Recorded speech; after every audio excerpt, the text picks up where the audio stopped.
जुग जुग जिया सुलाला बावाना वाके भाग जागल हो।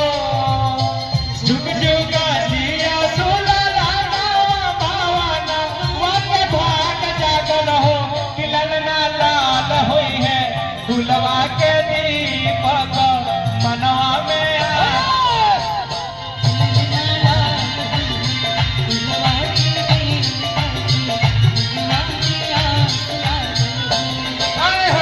जुग जुग जिया सुलाला बावाना वाके भाग जागल हो।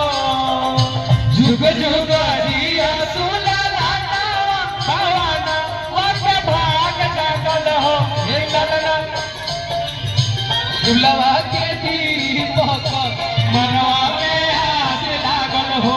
ये ललना लाल होई है दुलवा के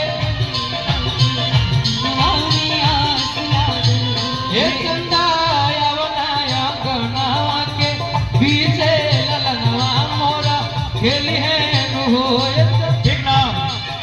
समझ गई ना जब समझौली है समझ गई ना। एक कहलिए कि हम उत्तर टोला से आए तो तू दक्षिण टोला से। बाबू के पापा कहाँ है? वो तो अपना मन है संगीत में बहुत शक्ति होती है। अभी उनको लगेगा तो सीधे लेके आएंगे उधर तैयारी करा रहे होंगे बाल बाल झाड़ रहे होंगे। क्या आप लोग आती हैं तो तुरंत स्टेज पे चढ़ जाती हैं?